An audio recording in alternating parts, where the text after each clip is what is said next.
प्रणाम दोस्तों, ओम नमः शिवाय। तो आज स्वागत है आपका फिर से एक नई वीडियो के अंदर। और इस वीडियो में हम ये चर्चा करेंगे कि क्या कुंडलिनी शक्ति जागृत होने के बाद में काम वासना जो है वो समाप्त हो जाती है या ऑटोमेटिकली ही समाप्त हो जाती है, और अगर नहीं होती है तो फिर वो कैसे समाप्त होती है, उसका तरीका क्या है, तो उस सब के बारे में बात करेंगे। तो काफ़ी साल हो गए वो मैं बताता ही रहता हूँ ना कि मेरे साथ ये जागरण वगैरह हुआ, तो मैं अपने अनुभव से आपको बताऊँगा। और मेरी मैं यही चाहता हूँ कि जो लोग अभी नए हैं या जो इस चीज़ के अंदर उलझे हुए हैं, तो वो अपने अंदर कोई हीन भावना मत रखे, क्योंकि एक कॉन्फ्लिक्ट पैदा हो जाता है ना कि एक तरफ तो आदमी सोचता है कि मैं धर्म से जुड़ गया, भगवान से जुड़ गया, कुंडलिनी जाग गई, और फिर कि मेरे मन में तो ये काम वासना भी उठ रही है, तो मैं शायद कोई नीच प्राणी हूँ, अधर्मी हूँ या ऐसा। तो अपने बारे में ही लोग जो है एक हीन भावना पाल लेते हैं। तो वो हीन भावना पालने की जरूरत नहीं है। कैसे क्या प्रोसीजर होता है वो मैं आपको अपने अनुभव से और उसका सारा तरीका वगैरह मैं आपको समझा दूंगा। तो सबसे पहले तो डायरेक्ट जो बात है कि क्या ये समाप्त हो जाती है, तो उसका जवाब है कि नहीं, ये समाप्त नहीं होती है। अगर ये समाप्त होती तो आप समझिए ना कि वो कहते हैं कि विश्वामित्र आए और वो मेनका के उस चक्कर के अंदर पड़ गए, तो विश्वामित्र की तो कुंडलिनी भी जागृत ही होगी ना, इतने बड़े जो ऋषि मुनि हैं उनकी तो जागृत ही होगी, और वो तो बहुत ज़्यादा ध्यान और भगवान का भी उन्हें पता था, लेकिन फिर भी मेनका आई और विश्वामित्र फिसल गए। तो तुम चिंता मत करो, तुम तो विश्वामित्र के उसके बराबर ही नहीं हो ना, उंगली के बराबर ही नहीं हो, तो तुम तो करोगे ही क्या। तो इसलिए ये समाप्त नहीं होती है अपने आप। पहले तो ये अपने दिमाग में बिठा लीजिए। हाँ, ये एक आदत है, जिन लोगों ने पहले ही समाप्त कर दिया कि ये अवेकनिंग वगैरह से पहले ही जिनके अंदर समाप्त हो गई, उनके अंदर तो हो ही गई ना, उनके लिए तो कोई इशू ही नहीं है। लेकिन जिनके अंदर अभी भी है, तो वो किसी एक्सटर्नल चीज से समाप्त नहीं होगी कि ये जाग गया, वो जाग गया, उससे होगा। ये आपको अपने आत्म नियंत्रण से इसको समाप्त करना होता है, अपने आप ये समाप्त नहीं होती है। ठीक है, तो अब क्या है, जैसे मैंने अपने अनुभव से जाना है कि ये एक आदत की तरह होती है। आदत जैसे कोई भी आदत है। अब इस वीडियो के अंदर हम इसको स्मोकिंग की आदत से कंपेयर करेंगे कि जैसे एक आदमी को स्मोकिंग करने की आदत होती है, तो वैसे ही ये काम वासना की आदत हो जाती है। तो अब वो जो स्मोकिंग की आदत है वो कैसे छूटेगी और उसका क्या प्रोसीजर होगा, वही इसके साथ प्रोसीजर होगा ना। सेम ही जो प्रोसीजर है वही आपकी इस काम वासना के साथ होगा। तो अब जैसे कुंडलिनी जाग गई तो उससे आपकी स्मोकिंग वगैरह अपने आप थोड़ी छूट जाएगी। हाँ, आपको हेल्प मिल सकती है, आपके चक्रा वगैरह क्लीन होते हैं, आप में एक आत्म बल आता है, आप उस दिशा में विचार करते हैं और आप उसको छोड़ सकते हैं। तो अब ये स्मोकिंग छोड़ने का वही प्रोसीजर है ना। उसके लिए आदमी को मेहनत करनी पड़ती है, उसका मन करेगा कि मैं कर लूँ, लेकिन उसको अपने ऊपर नियंत्रण रखना पड़ेगा, और फिर धीरे धीरे बात आगे बढ़ती जाती है। तो लेकिन फिर भी वही है ना कि आपने किसी और को स्मोक करते हुए देख लिया, जो लोग स्मोकिंग वगैरह करते हैं वो रिलेट कर सकते हैं, तो देख लिया तो आपके मन में टेम्पटेशन उठ गई। तो उस वक्त क्या है, उस वक्त आपको आत्म नियंत्रण रखना पड़ता है भाई। ऐसे नहीं कि अब मेरी कुंडलिनी जाग गई तो अब कोई कुछ भी पी रहा है तो मुझे फर्क ही नहीं पड़ रहा। नहीं, कोई पी रहा है और आपको फर्क नहीं पड़ रहा है, आपने उसको छोड़ दिया है, तो क्या होगा कि वो चीज़ धीरे धीरे आएगी ना। वो आपने अपने आत्म नियंत्रण से 1 बार 2 बार 3 बार करत करत अभ्यास के जड़मती होत सुजान, तो वैसे आपको वो एक अभ्यास करना पड़ेगा। तो वो टेम्पटेशन कभी भी उठ सकती है, और जब भी टेम्पटेशन उठे तो आपको अपने अंदर से इतना स्ट्रांग होना है ना कि वो टेम्पटेशन उठे मत। तो इसमें कोई वो नहीं है कि भगवान ऐसा कर देंगे या कुंडलिनी जागृत होने से ऐसा हो जाएगा कि मान लो कि भगवान के दर्शन हो गए। अब भगवान के दर्शन होने से भाई आपकी स्मोकिंग नहीं छूटेगी। जो आपका मन है, जो आपने अपना स्वभाव, अपनी आदतें बना रखी है, उनको आपको खुद ही चेंज करना पड़ेगा। हाँ, भगवान के दर्शन होने से आपको एक पॉजिटिव डायरेक्शन मिल सकती है, तो सेम वही है कुंडलिनी अवेकनिंग के साथ। उससे भी आपको क्या है कि एक पॉजिटिव डायरेक्शन मिल सकती है, आपको छोड़ने के लिए प्रेरणा मिल सकती है। लेकिन अंत तो गत्वा जो कहते हैं कि आपको स्वयं ही वो करना होगा। और ये जो भी शक्ति जाग गई, कुछ भी जाग गया, तो अब मैं अपने अनुभव से ये बात बता सकता हूँ कि सबसे जो ऊपर है वो कौन है, वो तुम स्वयं हो भाई। तुम्हें ही स्वयं के अंदर जो है रूपांतरण करना पड़ता है, कोई एक्सटर्नल चीज आकर तुम्हारे अंदर रूपांतरण नहीं कर सकती है। तो अब हर आदमी को इस चीज़ के अंदर मेहनत करनी पड़ती है। अब मान लो स्मोकिंग की बात है, तो स्मोकिंग तो जिन लोगों ने सीख ली, जिनको आदत हो गई, अब उन लोगों को समस्या है ना कि वो कैसे छोड़ें या कैसे ना छोड़ें, तो वो हर किसी की तो है नहीं। लेकिन ये जो काम वासना की बात है, ये तो हर किसी की समस्या है, क्योंकि ये आपके अंदर नेचर ने आपके अंदर फिट कर दिया ना, ये चीज़ हर इंसान के अंदर फिट कर दिया।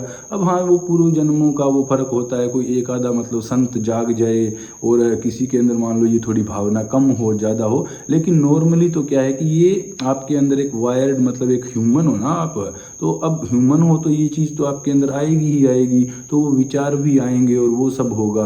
तो अब इससे होगा क्या, वही मतलब जैसे स्मोकिंग वगैरह से होता है, तो इससे आपको डोपामाइन रिलीज होता है दिमाग के अंदर, आपको खुशी मिलती है, और जब वो डोपामाइन रिलीज होता है तो फिर आपको उस चीज़ की आदत पड़ जाती है। आदत ही पड़ जाती है ना, वरना तो आदमी ने 1-2 बार कर लिया और उसको पता लग गया कि क्या चीज़ है, 2-4 बार कर लिया उसको ज्ञान हो गया। अब ज्ञान हो गया, अब आदमी सोच रहा है कि भाई इसमें फ़ायदा तो नहीं है। भाई पहले तो ये बात लॉजिकली पता लगनी चाहिए ना। अब स्मोकिंग करने वाले को पता ही नहीं है, जैसे बच्चे स्मोकिंग करें वो मानते ही नहीं है कि नुकसान है। वो कहते हैं कि नहीं नहीं, हमारे तो बाप दादा भी किया करते थे, मेरे दादा तो 90 साल की उम्र में बीड़ियाँ पिया करते थे, उनको तो कुछ नहीं हुआ, तो मुझे क्या होगा। तो पहले तो उन्हें ज्ञान ही नहीं है कि गलत है।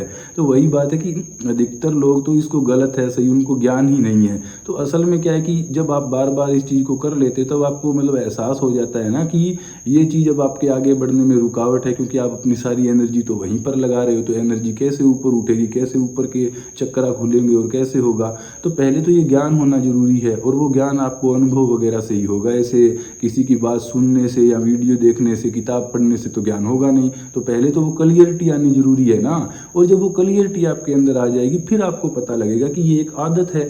जैसे स्मोकिंग करने की आदत है, वो डोपामाइन रिलीज होता है, तो माइंड को जैसे ही वो चीज़ दिखती है तो टेम्पटेशन उसके अंदर उठ जाती है। मतलब आदत ऐसे है ना कि जब आप इस चीज़ में इन्वॉल्व नहीं होते हो, आप कुछ और काम कर रहे होते हो और आप भूल जाते हो, तो जो आदमी नहीं कर रहा है उसके दिमाग में भी नहीं आती ये बात की काम वासना और ये सब। लेकिन जैसे ही आप करना शुरू कर दोगे तो उसके बाद में क्या है, फिर हर रोज़ आपके अंदर वो टेम्पटेशन उठेगी। हर रोज़ आपका ब्रेन आपको कहेगा कि हाँ यहाँ डोपामाइन मिल रहा है, जाओ और ये मज़े ले लो। तो वहाँ पर आदमी जब समझ जाता है ना, तो फिर ये एक आदत है। स्मोकिंग की आदत तो आदमी ने बाहर से उठाई है, लेकिन ये जो आदत है वो हर इंसान के अंदर से ही पैदा हो रही है, उसके अंदर है। तो प्रकृति ने आपको ये एक आदत दी है, और वो कहते हैं ना कि प्रकृति से ऊपर उठना है आपको। तो ऊपर उठना है तो क्या है कि प्रकृति ने जो स्ट्रक्चर आपके अंदर बनाया है, जो चीज़ बनाई है, उसको क्या करना है, आपको उसको ओवर पावर करना होगा, उसको ओवर पावर करना होगा। तो शुरुआत के अंदर वही होगा ना, जैसे स्मोकिंग में होगा कि शुरुआत में आपका मन करेगा, लेकिन आपको नियंत्रण रखना होगा, आपको ज्ञान अपना लेना होगा कि ये सही नहीं है। और कितना भी आप ज्ञान ले लो, लेकिन वो डोपामाइन और माइंड तो कहेगा ना कि पी लो। तो कितना ज़्यादा आत्म नियंत्रण आपको चाहिए होगा शुरुआत के अंदर। तो और शुरुआत के अंदर आप छोड़ दो, जैसे आपने स्मोकिंग छोड़ दी तो वैसे ही आप मेहनत करके आपने काम वासना भी छोड़ दी। लेकिन अब छोड़ दी इसका ये मतलब थोड़ी है कि वो परमानेंट छूट ही गई, भाई अब कभी नहीं होगा। क्यों नहीं होगा, जैसे कोई आदमी स्मोकिंग कर रहा है तो कोई उसको दूसरा दिख गया, कोई और बात हो गई, तो उसका मन तो करेगा ना, उसके मन में तो थॉट आएंगे। तो वैसे ही काम वासना का आपने छोड़ दिया हो चाहे, लेकिन फिर भी आपको कोई दिख गया, किसी को कोई पुरुष दिख गया, महिला दिख गई, तो तुरंत वो होते ही वो टेम्पटेशन तो दिमाग में होगी ना, वो विचार तो आएंगे। तो वहाँ पर संत कौन है, या मतलब कौन है जिसने अपने आप को साध लिया है। साधक कौन है कि जो उस टेम्पटेशन को जान रहा है, देख रहा है, लेकिन फिर भी वो एक्ट नहीं कर रहा है। तो मेरा ये कहने का मतलब है कि टेम्पटेशन खत्म नहीं होगी कि कुंडलिनी जाग गई है, अब मेरे अंदर कोई टेम्पटेशन ही नहीं है। टेम्पटेशन तो वहाँ पर रहेगी, लेकिन फ़र्क क्या है कि अब उस जिसने अपने आप को साध लिया, नियंत्रण कर लिया, तो फिर वो उस टेम्पटेशन में जाएगा नहीं। और फिर वही होगा कि करत करत अभ्यास के जड़मती होत सुजान, कि एक एक करके स्टेप बाय स्टेप आप आगे बढ़ते हुए क्या होगा स्मोकिंग के मामले में कि लोग आपके चारों तरफ बैठे पी रहे हैं, लेकिन आपने अपने आप को इतना मजबूत कर लिया, 1 बार 2 बार आप उठे गिरे, आपने फिर पी ली, आपको शिक्षा मिली, अगली बार आपको और शिक्षा मिली। तो ऐसे करते करते आपका अपने अपने माइंड को वैसे कर लिया कि अब आपको टेम्पटेशन भी नहीं होती है। कोई पी रहा है तो पी रहा है, आपको कोई मतलब नहीं है। तो वैसे ही इस आदत का होगा, ये आदत भी वैसे ही छूटेगी। भाई आपने शुरुआत में चाहे छोड़ भी दियो, फिर टेम्पटेशन आएगी, फिर आपको नियंत्रण करना होगा, फिर आप गिर भी सकते हो, फिर आपको दोबारा उठना होगा, ठोकर लगेगी, गिरोगे, समझोगे, अनुभव आता जाएगा, और फिर धीरे धीरे ऐसे होगा कि चाहे कोई भी आ जाए, कुछ भी आ जाए, फिर वो टेम्पटेशन आपके अंदर नहीं उठेगी। तो ये किस लेवल तक जा सकता है, आप देखिए विश्वामित्र और मेनका के लेवल तक जा सकता है। उस लेवल पर संत बनने के बाद भी ये टेम्पटेशन रह सकती है। और इसीलिए ज़्यादातर मतलब बाबा वगैरह, कोई पकड़ा गया, कोई ये कर गया, कोई वो कर गया। पकड़ा जाना गलत नहीं है भाई, मैं तो कह रहा हूँ ना कि जैसे इंसान है तो वो है, लेकिन गलत क्या होता है कि वो पहले से डिक्लेयर कर देते हैं कि मैं तो बाल ब्रह्मचारी हूँ, मैं तो मतलब ब्रह्मचारी हूँ। तो बाबा ने पहले डिक्लेयर कर दिया, तो अब तो फंसना ही है ना। तो डिक्लेयर क्यों करना है भाई, हैं? अब जैसे मान लो मैंने स्मोकिंग छोड़ दी हो, कोई भी आदमी है जो स्मोकिंग कर रहा है, अब वो डिक्लेयर कर दे और फिर उसके अंदर टेम्पटेशन आ गई, तो डिक्लेयर करने की उसमें क्या जरूरत है।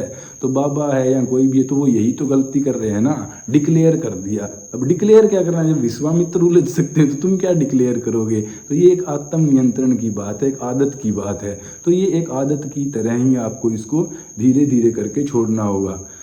तो ठीक है, फिर मैंने अपने अनुभव से आपको बता दिया कि ये ऐसे अपने आप कुछ भी समाप्त नहीं होता, आपको अपने अंदर रूपांतरण करना पड़ता है। अर्जीज होती है, टेम्पटेशन होती है, उन पर आपको पहले ज्ञान लेना होता है, फिर उन नियंत्रण उनके ऊपर आपको करना होता है, और वो नियंत्रण आपको बनाए रखना होता है। बहुत मेहनत करनी होती है भाई उसके लिए। और बाद में क्या होता है कि फिर कभी ना कभी ऐसा होता है कि आप उससे पूर्ण रूप से मुक्त हो ही जाते हैं। तो यही तरीका है, इसके भरोसे मत बैठो कि कुंडलनी जाग गई है तो अपने आप हो जाएगा, या भगवान मिल जाएंगे तो अपने आप हो जाएगा। चाहे भगवान मिल जाए, चाहे भगवान तुम्हारे सामने बैठे रहे, तुम्हारा मन जैसे काम करेगा वैसे ही करेगा, और तुम्हारा जो मन है उसका रूपांतरण करना तुम्हारे ही हाथ में। उसको कोई दूसरा इस दुनिया में कोई उसको चेंज नहीं कर सकता, इस ब्रह्मांड के अंदर। ठीक है, ओम नमः शिवाय।